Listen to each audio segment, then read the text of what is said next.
આજનો પહેલો પ્રશ્ન છે એ જે વ્યુઅર દ્વારા પૂછવામાં આવ્યો છે, આ વ્યુઅરનું નામ અને પ્રશ્ન છે એ સ્ક્રીન ઉપર પણ રિફ્લેક્ટ થશે, આપ જોઈ શકો છો મિત્રો। ભૂપેન્દ્ર રાઠોડ નામના વ્યુઅર્સે આ પ્રશ્ન પૂછ્યો છે। એને કુલ 2 પ્રશ્નો મૂકેલા છે પોતાની કોમેન્ટમાં। ગૌચરની જમીન નામે થઈ શકે, પહેલેથી ગૌચર હોય ને પછી આપેલી હોય તો સર્વે નંબર 1 જ હોય।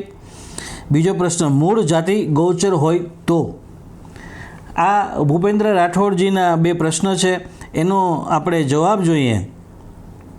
તો સૌપ્રથમ તો ભૂપેન્દ્ર રાઠોડજી, કાયદાની વાતો ઉપર તમે તમારો પ્રશ્ન છે એ મૂક્યો છે એ બદલ તમારો આભાર, અને તમે અમારા ઉપર જે વિશ્વાસ મૂક્યો એ બદલ પણ આપનો આભાર।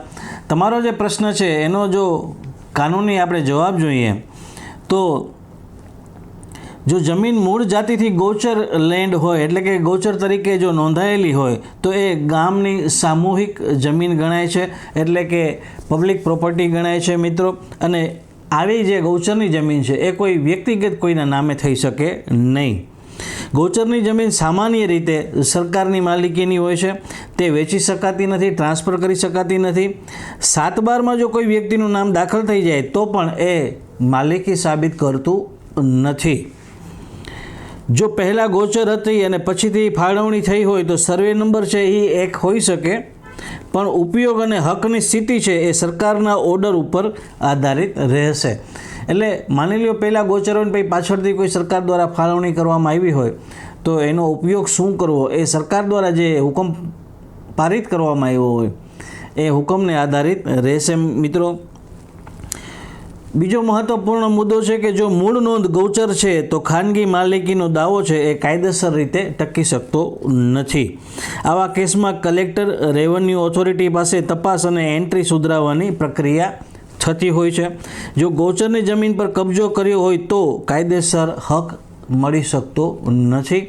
ઉલટાની કોઈ પણ કબજાએ કરનાર, ગેરકાયદેસર કબજો કરનાર વ્યક્તિ ઉપર સરકાર છે એ પગલાં લે છે।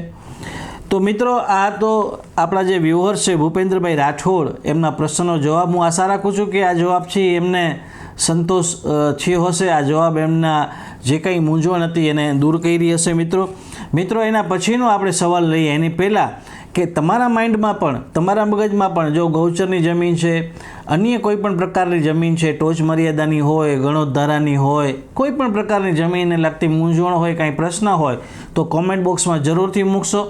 આવતા એપિસોડમાં, ભવિષ્યના જે કાંઈ એપિસોડ પ્રસારિત થશે એમાં તમારા પ્રશ્નોના નિકાલ લાવવાનો પ્રયાસ કરીશું મિત્રો।